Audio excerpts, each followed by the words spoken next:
ഏതൊരു വ്യക്തിയുടെയും കരിയറിനെ ഡിഫൈൻ ചെയ്യുന്ന ഒരു മൊമെൻ്റാണ് അല്ലെങ്കിൽ ഒരു പീരീഡാണ് അവരുടെ സ്കൂൾ ജീവിതം എന്നുള്ളത്. തീർച്ചയായിട്ടും കോളേജുകളിൽ നിങ്ങൾ എന്ത് പഠിക്കുന്നു, സ്പെഷ്യൽ കോഴ്സ് എന്ത് ചെയ്യുന്നു, നിങ്ങളുടെ ആദ്യത്തെ ജോബ് ഏതാണ്, അതോടൊപ്പം തുടർന്ന് നിങ്ങൾ ഏതൊക്കെ ജോബാണ് സെലക്ട് ചെയ്യുന്നത്, നിങ്ങളുടെ ഡിസിഷൻ മേക്കിംഗ് ഏത് സ്പെഷ്യലൈസേഷനിലേക്കാണ് പോകുന്നത് എന്ന് പല കാര്യങ്ങളുമുണ്ട്. വളരെ വളരെ റെലവൻറ്റ് തന്നെയാണ്. പക്ഷേ നിങ്ങൾ ആദ്യമായിട്ട് നിങ്ങളുടെ ചുവട് വെക്കുന്ന that first baby step school റൂമുകളിലേക്കാണ്. അതോടൊപ്പം മനസ്സിലാക്കേണ്ടത്, സ്കൂൾ സെലക്ട് ചെയ്യുമ്പോൾ LKG അല്ലെങ്കിൽ JKG അല്ലെങ്കിൽ ആദ്യത്തെ സ്റ്റെപ്പ് എന്നുള്ളത് ഒബ്വിയസ്ലി നിങ്ങൾ കാര്യമായിട്ട് റിസർച്ച് ചെയ്യാതെ നിങ്ങളുടെ താല്പര്യത്തിന് കൂടുതൽ പ്രസക്തിയില്ല. കാരണം നിങ്ങൾ ആർ വെരി വെരി യങ്. അതുകൊണ്ട് തന്നെ ആദ്യത്തെ സ്റ്റെപ്പ് എന്നുള്ളത് your parents are taking for you, അല്ലെങ്കിൽ അവർ തീരുമാനിക്കുന്ന കാര്യത്തിൽ കൂടി വരുന്ന ഒരു കാര്യമാണ് നിങ്ങളുടെ സ്കൂൾ ജീവിതം എന്നുള്ളത്. അതുകൊണ്ട് തന്നെ ചിലപ്പോൾ കൂട്ടുകാർ ഗവൺമെൻറ് സ്കൂളുകളിലേക്കായിരിക്കും അഡ്മിഷൻ ലഭിക്കുന്നത് അല്ലെങ്കിൽ നേടുന്നത്, അല്ലെങ്കിൽ പ്രൈവറ്റ് സ്കൂളുകളിലേക്കോ അല്ലെങ്കിൽ അതിനനുസരിച്ചിട്ടുള്ള ഡിഫറെൻറ്റ് സിലബസ് അനുസരിച്ചിട്ടുള്ള സ്കൂളുകളിലേക്കോ അഡ്മിഷൻ നേടുകയും ചെയ്യുന്നുണ്ട്. സോ ഇന്ന് നമുക്ക് ഡിസ്കസ് ചെയ്യാനുള്ളത് ഒരു ചെറിയ കാര്യമാണ്. അതായത് നിങ്ങളുടെ ആദ്യത്തെ സ്റ്റെപ്പ് എന്നുള്ളത് അത് ഒരു ഗവൺമെൻറ് സ്കൂളിൽ കൂടിയാണ് ചെയ്യുന്നതെങ്കിൽ അത് നിങ്ങളുടെ കരിയറിനെ അഫക്റ്റ് ചെയ്യുമോ, എങ്ങനെ അഫക്റ്റ് ചെയ്യും, എന്തൊക്കെ കാര്യങ്ങൾ നിങ്ങൾ പ്രിപ്പയർഡ് ആയിരിക്കണം എന്നുള്ളതൊക്കെയാണ്. ഒബ്വിയസ്ലി ഈ ഒരു കാര്യം പറയുന്നത് എൻ്റെ പേഴ്സണൽ എക്സ്പീരിയൻസ് വെച്ചിട്ടാണ്. കാരണം എൻ്റെ സ്കൂൾ ജീവിതം എന്നുള്ളത് ഒരു ഗവൺമെൻറ് സ്കൂളിൽ കൂടിയാണ് സ്റ്റാർട്ട് ചെയ്തതും എൻ്റെ എൻ്റെയർ 10 വർഷത്തെ സ്കൂൾ ജീവിതം പക്ക ഗവൺമെൻറ് സ്കൂളിലായിരുന്നു. കാസർഗോഡുള്ള ഒരു റിമോട്ട് റൂറൽ സ്ഥലമാണ്. അതോടൊപ്പം കാര്യമായിട്ട് ഒരു സൗകര്യവുമില്ലാത്ത ഗവൺമെൻറ് സ്കൂളിലായിരുന്നു എൻ്റെ ആദ്യത്തെ സ്കൂൾ ജീവിതം സ്റ്റാർട്ട് ചെയ്തതും. ആ സ്കൂൾ ജീവിതം കംപ്ലീറ്റ് ആയിട്ട് ഞാൻ അവിടെയാണ് ഫൈനൽ ചെയ്ത് അവസാനിച്ച് പിന്നെ +2 മൂവ് ചെയ്യുന്നത്. സോ ഒബ്വിയസ്ലി ഒരു ചോദ്യം വരുന്നു, ഗവൺമെൻറ് സ്കൂളുകളിൽ പഠിച്ചാൽ അത് നിങ്ങൾക്ക് ബെനിഫിറ്റ് ആയിരിക്കുമോ, ഡിസ്അഡ്വാൻറ്റേജ് നൽകുമോ, പ്രോസ് എന്താണ്, കോൺസ് എന്താണ്, എന്തൊക്കെ കാര്യങ്ങൾ യു ഷുഡ് ബി പ്രിപ്പയർഡ് എന്നൊക്കെയുള്ളത്. സോ സ്റ്റാർട്ട് ചെയ്യാം എൻ്റെ പേഴ്സണൽ എക്സ്പീരിയൻസ് വെച്ച്. സോ നേരത്തെ സൂചിപ്പിച്ചതുപോലെ എൻ്റെ സ്കൂൾ, ഗവൺമെൻറ് സ്കൂൾ ഉണ്ടായിരുന്നത് വളരെ റിമോട്ടായ ഒരു വില്ലേജിലാണ്. ആ വില്ലേജിലേക്ക് ഡയറക്റ്റ് ബസ് ഉണ്ടായിരുന്നില്ല. അതായത് ഏകദേശം 1.5 കിലോമീറ്റർ അല്ലെങ്കിൽ അറ്റ്ലീസ്റ്റ് 1 കിലോമീറ്ററെങ്കിലും നടക്കേണ്ടതായിട്ടുണ്ട്. സോ ഇങ്ങനെ 1 കിലോമീറ്റർ നടന്ന് ടീച്ചേഴ്സും കുട്ടികളും എത്തേണ്ടതായിട്ടുണ്ട്. കുട്ടികൾ പ്രത്യേകിച്ച് ആ ഒരു പ്രദേശത്തുള്ള ആൾക്കാർ തന്നെയാണ്. അതുകൊണ്ട് എല്ലാവരും 1 കിലോമീറ്റർ നടക്കണമെന്നില്ല, എങ്കിലും അറ്റ്ലീസ്റ്റ് ഒരു 1/2 കിലോമീറ്ററെങ്കിലും നടക്കേണ്ടതായിട്ടുണ്ട്. ഒരു കുന്നിൻ്റെ മുകളിലാണ് നമ്മുടെ സ്കൂൾ സ്ഥിതി ചെയ്യുന്നത്. സോ തീർച്ചയായിട്ടും എൻ്റെ സ്കൂളിലെ പഠിപ്പിക്കുന്ന ടീച്ചേഴ്സ് അത് മെജോറിറ്റിയും വന്നിരുന്നത് ട്രെയിൻ വഴി കണ്ണൂരിൽ നിന്നോ അല്ലെങ്കിൽ കൂടുതൽ തെക്കോട്ട് നിന്നായിരുന്നു. സോ അവർക്ക് 1 കിലോമീറ്റർ നടക്കേണ്ടതായിട്ടുമുണ്ട്. പൊതുവേ എൻ്റെ സ്കൂള് പോലെയുള്ള സ്കൂളുകളിലേക്ക് ടീച്ചിങ് എന്ന ഒരു അസൈൻമെൻറ്റ് അല്ലെങ്കിൽ ജോലി ലഭിക്കുകയാണെങ്കിൽ അത് ഒരു ബ്ലെസ്സിങ് ആയിട്ടല്ല, മറിച്ച് അതൊരു പണിഷ്മെൻ്റ് ആയിട്ടാണ് കരുതിയിരുന്നത്. പലപ്പോഴും ഞാൻ ഓർക്കാറുണ്ട്, എൻ്റെ ക്ലാസ് എടുക്കുന്ന സമയത്ത് അല്ലെങ്കിൽ ക്ലാസ്സിൻ്റെ ആ ടൈമിൽ പല ടീച്ചേഴ്സ് ട്രാൻസ്ഫറിന് വേണ്ടി അപ്ലൈ ചെയ്യുന്നത് പോലും ഞാൻ കണ്ടിട്ടുണ്ട്. സോ അല്പം ബുദ്ധിമുട്ട് തോന്നിയിരുന്നു. പക്ഷേ ആ ഒരു സമയം എന്നുള്ളത് ചെറുപ്പമായതുകൊണ്ട് അത്ര ഡെപ്തിൽ ബുദ്ധിമുട്ട് അനുഭവിച്ചിരുന്നില്ല. കാരണം പലതും എനിക്കറിയാത്ത കാര്യമായിരുന്നു. സോ എൻ്റെ സ്കൂൾ ജീവിതം എന്നുള്ളത് 1990 മുതൽ 2000 വരെയാണ്. സോ ആ ഒരു 10 വർഷമാണ് വളരെ ഇവൻറ്റ്ഫുള്ളായ 10 വർഷം. സോ ഈ ഒരു 10 വർഷത്തെ സ്കൂൾ ജീവിതത്തിൽ പഠനം എന്നുള്ളത് വളരെ ലിമിറ്റഡ് ആയിരുന്നു. ക്ലാസ്സുകളിൽ ടീച്ചേഴ്സ് ഉണ്ടായിരുന്നില്ല, പ്രത്യേകിച്ച് കോർ സബ്ജക്റ്റുകളിൽ മാത്തമാറ്റിക്സ്, സയൻസിൽ തന്നെ ബയോളജി, കെമിസ്ട്രി, ഫിസിക്സ് പോലുള്ള സബ്ജക്റ്റുകളിൽ. കെമിസ്ട്രി, ഫിസിക്സ് സബ്ജക്റ്റുകളൊക്കെ ഒരു 12 ചാപ്റ്റേഴ്സ് ഉണ്ടെങ്കിൽ 1, 2, 3 ചാപ്റ്റേഴ്സ് മാത്രമാണ് പഠിപ്പിക്കാറ്. ബാക്കിയുള്ള ചാപ്റ്റേഴ്സ് അങ്ങ് സ്കിപ്പായി പോവും. എക്സാമിനേഷനിൽ ക്വസ്റ്റ്യൻ വരും, പക്ഷേ ആൻസർ എഴുതാൻ പറ്റാറില്ല. അപ്പോൾ എന്തെങ്കിലുമൊക്കെ എഴുതി അങ്ങനെ ആൻസർ ഷീറ്റ് തിരിച്ചു നൽകുന്ന അവസ്ഥയായിരുന്നു. സോ ഇതാണ് എൻ്റെ ഒരു സ്കൂൾ ജീവിതത്തിൽ നടന്ന കാര്യം. മെയിനായിട്ടും നല്ല രീതിയിൽ തന്നെ കളിച്ച് മുന്നോട്ട് പോകാൻ പറ്റി. നാട്ടിൻപുറമായിരുന്നു, ആ ഒരു നല്ല സിറ്റുവേഷനൊക്കെ ആയിരുന്നു. പക്ഷേ സബ്ജക്റ്റുകൾ, കോർ സബ്ജക്റ്റുകളിൽ പലതിലും ടീച്ചേഴ്സ് ഉണ്ടായിരുന്നില്ല. ചില ടീച്ചേഴ്സൊക്കെ നമ്മുടെ സ്കൂളിൻ്റെ അടുത്ത് തന്നെ ചെറിയ ക്വാർട്ടേഴ്സിലും മറ്റും ജീവിച്ച് പഠിപ്പിച്ചു കൊണ്ടിരുന്നു. അവർ റെഗുലർ ടീച്ചേഴ്സായിരുന്നു. പക്ഷേ അത് ഏത് സബ്ജക്റ്റുകളായിരുന്നു എന്ന് നോക്കുകയാണെങ്കിൽ അത് ഇംഗ്ലീഷ് ലാംഗ്വേജ് പോലുള്ള, ഹിന്ദി, അതോടൊപ്പം മലയാളം, ഈവൻ അറബിക് പോലുള്ള സബ്ജക്റ്റുകൾക്ക് ആയിരുന്നു കോർ സബ്ജക്റ്റുകൾ.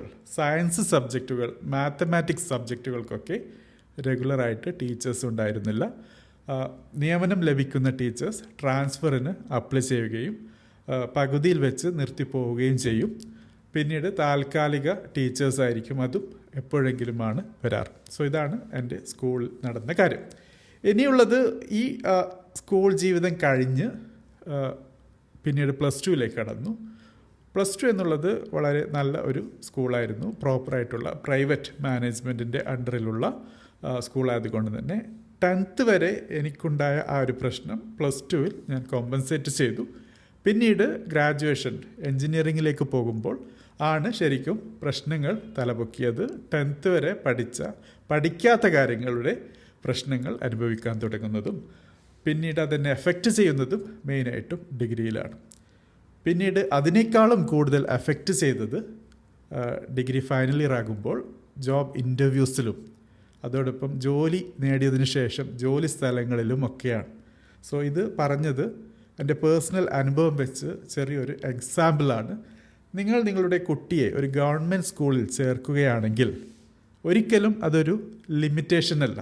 ആ ഒരു കുട്ടിയുടെ, ആ ഒരു വ്യക്തിയുടെ കരിയറിന് മുമ്പോട്ട് പോകാനുള്ള ഒരു ലിമിറ്റേഷനല്ല എന്നാണ് പറയുന്നത്.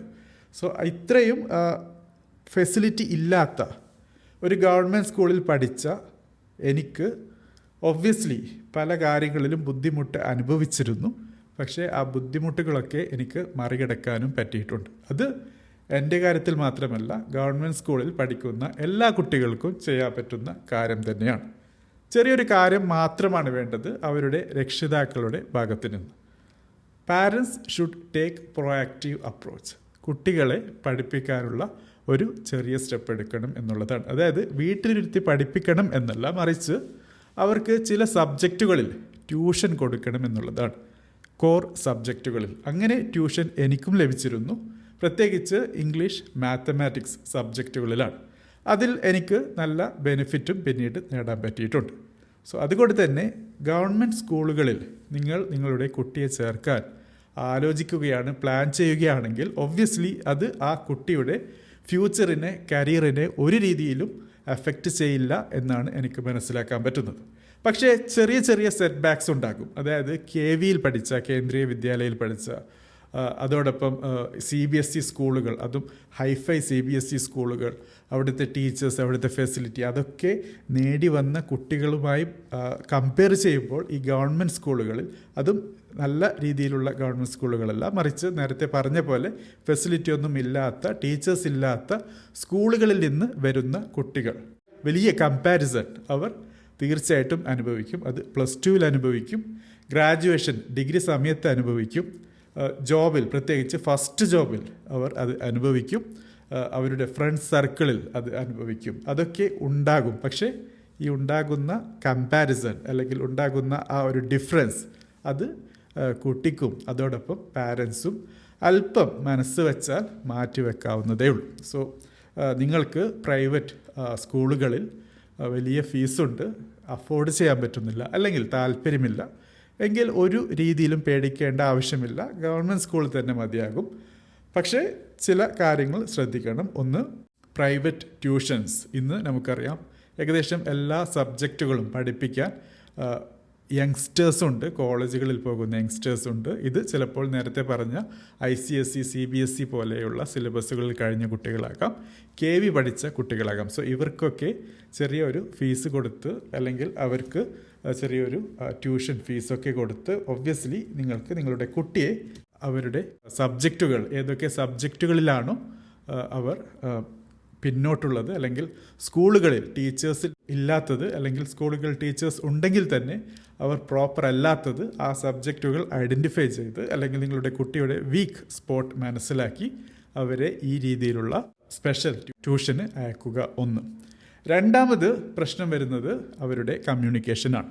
കമ്മ്യൂണിക്കേഷൻ എന്ന് പറയുമ്പോൾ ലാംഗ്വേജ് ഉണ്ട്, അതോടൊപ്പം ബോഡി ലാംഗ്വേജ് ഉണ്ട്. അതായത് ഒരു ഭാഷ സംസാരിക്കുമ്പോൾ, പ്രത്യേകിച്ച് ഇംഗ്ലീഷാണ് കമ്മ്യൂണിക്കേറ്റ് ചെയ്യാറ്, അപ്പോൾ ആ ഒരു സബ്ജക്റ്റ്, ആ ഒരു ഇംഗ്ലീഷ് ലാംഗ്വേജ്, അത് സബ്ജക്റ്റ് ലെവലിൽ മാത്രമല്ല ഒരു കമ്മ്യൂണിക്കേറ്റീവ് ഇംഗ്ലീഷ് എന്ന രീതിയിൽ പ്രോപ്പറായിട്ട് കമ്മ്യൂണിക്കേറ്റ് ചെയ്യാൻ, എഫക്റ്റീവായി കമ്മ്യൂണിക്കേറ്റ് ചെയ്യാൻ സ്പോക്കൺ ഇംഗ്ലീഷ് പോലുള്ള ക്ലാസ്സുകൾ അവർക്ക് സമ്മർ വെക്കേഷനിലും മറ്റും നൽകാൻ പറ്റും.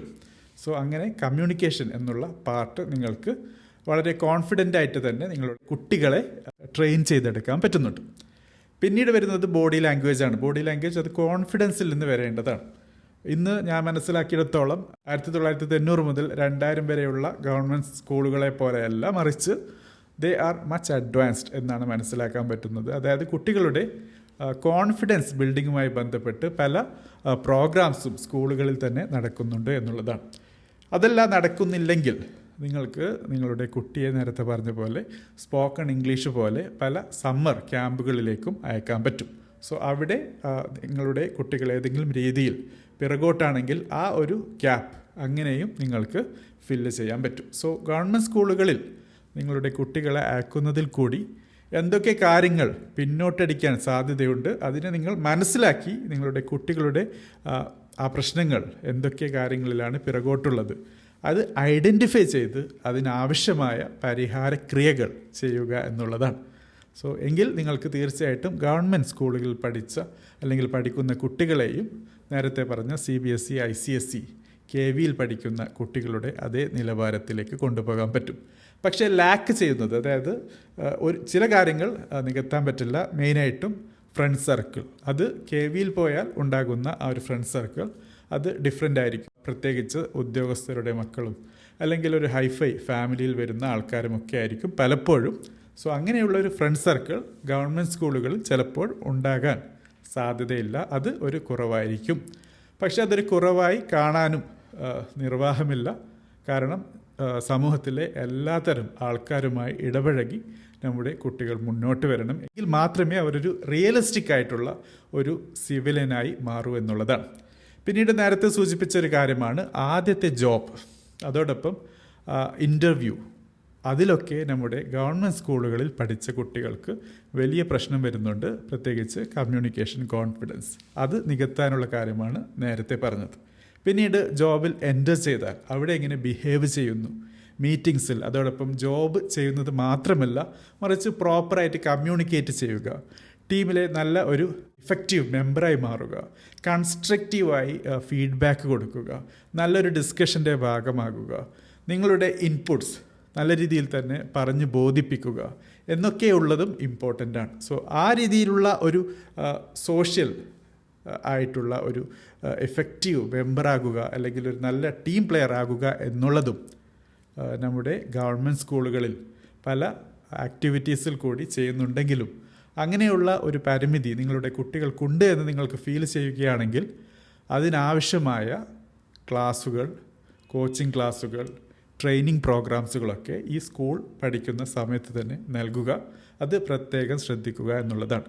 കുട്ടികളെ അവരുടെ text book knowledge, technical knowledge വെച്ച് മാത്രമല്ല മറിച്ച് അവർ എത്രത്തോളം എഫക്റ്റീവായി ഒരു ടീമിൻ്റെ, ഒരു ഓർഗനൈസേഷൻ്റെ, ഒരു കമ്പനിയുടെ ഭാഗമാകുന്നു എന്നുള്ളതും തീർച്ചയായിട്ടും അവർക്ക് ആദ്യത്തെ ജോലി ലഭിക്കാനും ആ ജോലി ലഭിച്ചാൽ തന്നെ അതിൽ മുന്നോട്ട് പോകാനും ഉപകരിക്കുന്ന കാര്യമാണ്.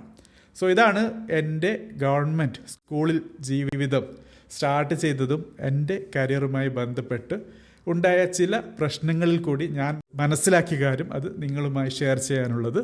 തീർച്ചയായിട്ടും ഗവൺമെൻറ് സ്കൂളുകളിൽ പഠിക്കുന്ന കുട്ടികൾക്ക് നല്ല ഭാവിയുണ്ട്. പ്രത്യേകിച്ച് അവർ ഒരു സമൂഹത്തിലെ ഏകദേശം എല്ലാ തലത്തിലുള്ള കുട്ടികളുമായി ഇടപഴകുന്നത് കൊണ്ട് തന്നെ CBSE, ICSE, അതോടൊപ്പം KV പോലുള്ള സ്കൂളുകളിൽ ഒരു പ്രത്യേക സെഗ്മെൻറ്റിലെ കുട്ടികൾ മാത്രമാണ് പ്രത്യേകിച്ച് അവിടെ അഡ്മിഷൻ എടുത്ത് പഠിക്കുന്നത്. അതുകൊണ്ട് ഒരു സ്പെഷ്യൽ കാറ്റഗറിയിലുള്ള ആൾക്കാരും അവരുടെ കൾച്ചറുമായിട്ടാണ് അവർ ഇടപഴകുന്നത്. പിന്നീട് ലൈഫിലേക്ക് ഇറങ്ങുമ്പോൾ അവർക്ക് വലിയ ഒരു ബുദ്ധിമുട്ട് അനുഭവിക്കേണ്ടി വരുന്നു. കാരണം അവിടെ വിവിധ തട്ടിലുള്ള ആൾക്കാരും വിവിധ തരത്തിലുള്ള കൾച്ചേഴ്സും സെഗ്മെൻറ്റ്സുമായിട്ടൊക്കെ ഇടപഴകേണ്ടതായിട്ട് വരും. സോ അവിടെ എഫക്റ്റീവായി ബിഹേവ് ചെയ്യാൻ പറ്റുന്നത് നമ്മുടെ ഗവൺമെൻറ് സ്കൂളുകളിൽ പഠിച്ച കുട്ടികൾക്കാണ്.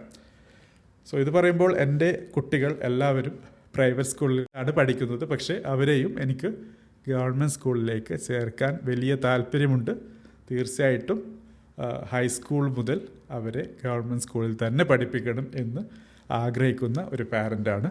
അതോടൊപ്പം ഞാൻ എൻ്റെ ഗവൺമെൻറ് സ്കൂളിൽ സ്റ്റാർട്ട് ചെയ്ത എൻ്റെ ജീവിതം ഇന്നും ഞാൻ ഏറ്റവും കൂടുതൽ അഭിമാനം കൊള്ളുന്ന ഒരു കാര്യമാണ്.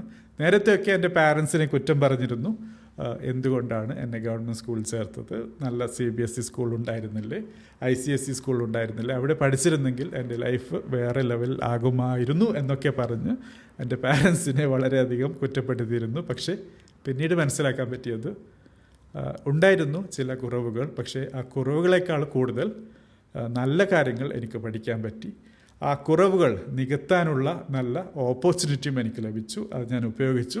തീർച്ചയായിട്ടും അതൊക്കെ വെച്ചിട്ടാണ് എൻ്റെ കരിയറിലെ പല നല്ല മാറ്റങ്ങളും എനിക്ക് കൊണ്ടുവരാൻ പറ്റിയത്. പക്ഷേ ഈ ഒരു എപ്പിസോഡ് വഴി കുട്ടികളോട്, രക്ഷിതാക്കളോട്, ഗവൺമെൻറ് സ്കൂളിൽ പഠിക്കുന്ന കുട്ടികളോട്, പഠിപ്പിക്കുന്ന രക്ഷിതാക്കളോട് പറയാനുള്ളത്, ഗവൺമെൻറ് സ്കൂളിലാണെങ്കിലും നിങ്ങളുടെ കുട്ടിക്ക് നല്ല ഭാവിയുണ്ട്. ചില കാര്യങ്ങൾ ശ്രദ്ധിക്കേണ്ടതായിട്ടുണ്ട്.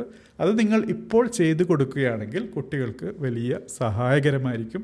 പിന്നീട് അവർക്ക് ജോബുമായി ബന്ധപ്പെട്ട്, കരിയർ പ്രോസ്പെക്ട്സുമായി ബന്ധപ്പെട്ട് അങ്ങനെ പല കാര്യങ്ങൾ നേടുന്നതിലേക്ക്. സോ അങ്ങനെയുള്ള ചില കാര്യങ്ങൾ ചെയ്തു കൊടുത്താൽ even after government school experience കുട്ടികൾക്ക് ഏതൊക്കെ ബെനിഫിറ്റാണോ ലഭിക്കേണ്ടിയിരുന്നത്, നേരത്തെ പറഞ്ഞ KV, CBSE, ICSE പോലുള്ള സിലബസുകൾ പഠിച്ച കുട്ടികൾ നേടിയ അതിലും കൂടുതൽ കാര്യങ്ങൾ ഇവർക്കും നേടാൻ പറ്റും. സോ ഇതാണ് എൻ്റെ ഒരു അനുഭവവും എനിക്ക് നിങ്ങളുമായി ഷെയർ ചെയ്യാനുള്ള കാര്യങ്ങളും.